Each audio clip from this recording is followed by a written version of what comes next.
In the spirit of the rabbinic principle that Torah learning, even though we will learn for certain holidays, or obviously we study the Parshat HaShavua, the weekly portion, and we speak about it that week at the Sabbath meals. There's still an idea very often in the yeshiva world, people will start studying Sukkot right after Sukkot to emphasize this idea that there's a value in learning in and of itself.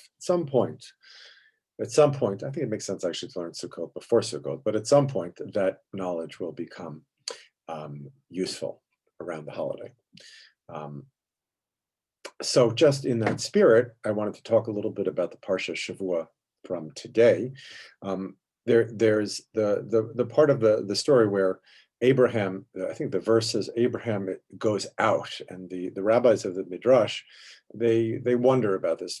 And they ask really what's called in the yeshiva world balabatish questions, just basic prosaic basic questions. Was he inside? Did he have to go out?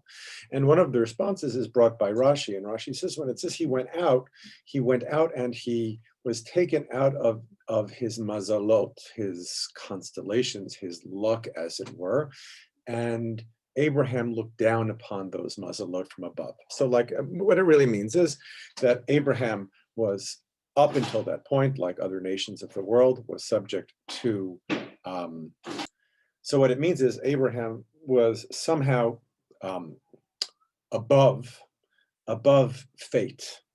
That is, the Jewish people in the story, or Abraham and the family that he starts, are seen to be above fate. What it means is, I think the simple meaning is that no longer determined by their destiny, no longer determined by forces around them, Abraham is put in the position where he has to choose. I looked at the Midrash, and there's another Midrash that follows, and Midrashim don't contradict each other, and people who think that don't really know how to learn Midrash. They're all there to kind of, everybody agrees on everything in Chazal, in a way. And that is, every perspective informs other perspectives.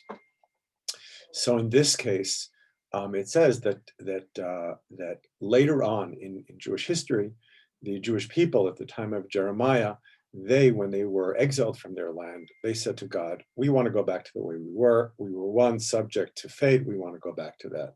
And God says, forget it. You can't be that.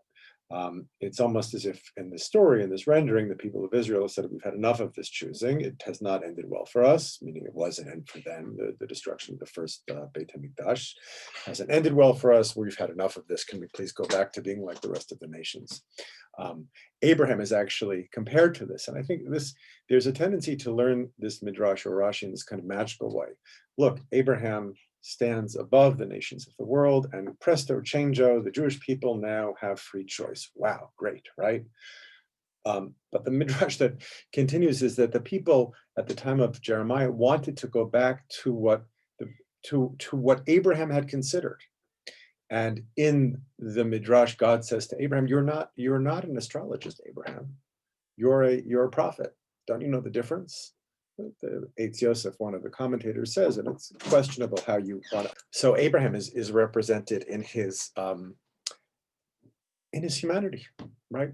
I don't want to do this. This is going to be difficult, which emphasizes the extent to which being free from mazalot, and that's not necessarily astrology. It's your mazal is the place in the world that you occupy, your culture, the pressures upon you to do what everybody else does. The mazalot is going with the flow, right? Just going with the flow. It's easier that way. And Abraham is given that choice. And according to the sages, according to the rabbis of the Talmud, they say, he had to be told, you're a prophet. You're not an astrologer. I was saying before, the Eitz Yosef, one of the commentaries says to be a prophet means you can, while somebody who is an astrologer, and I was thinking about we met the seer in the Iliad recently, he sees the future but can't change it.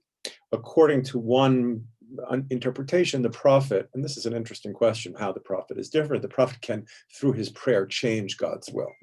As my son-in-law pointed out to me, the Rambam, Maimonides, a real kind of philosophical purist, does not go with that. He says, but whatever, he provides another meaning. But in any event, in the Midrash, the story is not, oh, look how great the Jewish people are, right? They were taken out of their, and they're chosen. They're chosen to be choosing. And that choice to be choosing is a hard choice. And we don't say this to feel, overwhelmed and burdened. We say it to feel empowered, meaning Abraham also struggled. Have a great week.